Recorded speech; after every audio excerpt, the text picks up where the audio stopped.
Queen Elizabeth എന്ന ചിത്രം തീർച്ചയായിട്ടും നരേൻ്റെയും അതേപോലെ മീര ജാസ്മിൻ എന്ന അഭിനേത്രിയുടെയും തിരിച്ചുവരവ് തന്നെയാണ്. എം പത്മകുമാറിൻ്റെ ഒരു നല്ലൊരു ഫാമിലി ചിത്രമാണ് ക്വീൻ എലിസബത്ത്. അതായത് പടത്തിൻ്റെ പേര് പോലെ തന്നെ ഒരു ലേഡിയുടെ ശക്തമായ ഒരു കഥാപാത്രം, അതാണ് മീര ജാസ്മിൻ ഇതിൽ കൂടെ വന്നേക്കുന്നത്. എന്തായാലും പടം കൊള്ളാം. അത് മീര ജാസ്മിൻ എങ്ങനെ ആക്ട് ചെയ്തോ അതേപോലെ തന്നെ കട്ടയ്ക്ക് നിന്ന മറ്റേ നരയൻ. എന്തായാലും കഥ വെച്ച് നോക്കുകയാണെങ്കിൽ ഞാൻ പറഞ്ഞില്ലേ, കഥ വെച്ച് നോക്കുകയാണെങ്കിൽ ചെറുതായിട്ട് ലാഗ് അടിച്ചു. പക്ഷേ ക്ലൈമാക്സ് ആയപ്പോൾ ഒരു ട്വിസ്റ്റും കാര്യങ്ങളൊക്കെ ഉണ്ട്, അതൊക്കെ എന്തുകൊണ്ട് രസമായിട്ട് തോന്നിയിട്ടുണ്ട്. എന്തായാലും വൺ ടൈം വാച്ചബിളായിട്ട് എനിക്ക് തോന്നി. അങ്ങനെ എന്തായാലും ശക്തമായൊരു തിരിച്ചുവരവ് അങ്ങനെയാണ് പറയുന്നത്. അച്ചുവിൻ്റെ അമ്മയ്ക്ക് ശേഷം ഗംഭീരമായിട്ടുള്ള തിരിച്ചുവരവാണ്. ഒന്നും മിണ്ടാതെ നമ്മുടെ ഈ കഴിഞ്ഞിടക്ക് ഇറങ്ങിയ മകൾ എന്ന സിനിമയ്ക്ക് ശേഷം നീണ്ട ഇടവേളയ്ക്ക് ശേഷം നമ്മുടെ മീര ജാസ്മിൻ്റെ ഗംഭീര തിരിച്ചുവരവാണ്. സ്വപ്നക്കുണ്ണിന് ശേഷം കറുപ്പിനേക്ക് വെളുപ്പിനേക്ക് ഇതൊരു പുതിയൊരു അയകാണ് സിനിമ. അപ്പോൾ ഗംഭീര ഡയറക്ഷൻ. അപ്പോൾ റേറ്റിംഗ് ഒരു 5/4 പോട്ടെ. നല്ല പടം.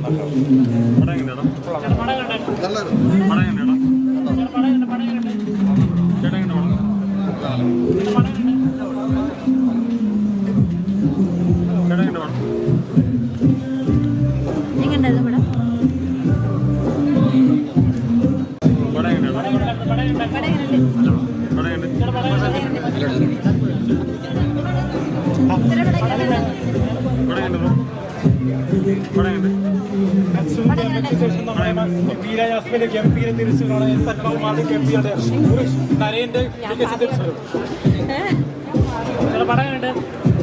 നല്ല രസമുണ്ട്. ക്ലൈമാക്സ് ഒരു പ്രത്യേക രസം, ഇതുവരെ കാണാത്തൊരു ക്ലൈമാക്സ് ആയിപ്പോയി. ഞാൻ മീര ജാസ്മിൻ എനിക്ക് ഭയങ്കര ഇഷ്ടമാണ്. നമ്മുടെ കസ്തൂരിമാൻ എന്ന് പറഞ്ഞ മൂവി ഇപ്പോൾ വന്നാലും ഞാൻ ഫുള്ളിരുന്ന് കാണും. എനിക്ക് ഭയങ്കര ഇഷ്ടമുള്ള ക്യാരക്ടറാണ്. കൊള്ളാം. തിരിച്ചുവരവ് കൊള്ളാം. കൊള്ളാം. ഞാൻ കുറച്ചേ കണ്ടോളെങ്കിലും ഞാൻ ഇവിടെ നിന്ന് ചിരിക്കണമായിരുന്നു. എൻ്റെ അടുത്തിരിക്കുന്ന ആൾക്കറിയാം ഞാൻ ചിരിക്കണമായിരുന്നു. കുറച്ച് സീനുകളെങ്കിലും അത് നല്ല ഭംഗിയായിട്ട് ഞാനത് കണ്ടുകൊണ്ടിരുന്നത് നല്ല രസത്തിലാണ്. ഞാൻ മറ്റൊരു സിനിമയുടെ പാതി ഇറങ്ങിയൊന്നും ഈ സിനിമ വേണ്ട, പക്ഷെ കൊള്ളാം. ഒരു ഫാമിലി മൂവിയാണ് ടോട്ടലി കണ്ടപ്പോൾ മനസ്സിലായത്. ഫാമിലി മൂവിയാണ്. മീര ജാസ്മിൻ്റെയും അതിശക്തമായിട്ടുള്ള ഒരു തിരിച്ചറിവ് തന്നെയായിരുന്നു. അവരുടെ റോള് ഗംഭീരമായിട്ട് തന്നെ ചെയ്തിട്ടുണ്ട്. സപ്പോർട്ടിംഗ് ആയിട്ട് ഒരുപാട് ആർട്ടിസ്റ്റുകളുണ്ട്. എല്ലാവരും അവരവരുടെ റോളുകൾ ഭംഗിയായിട്ട്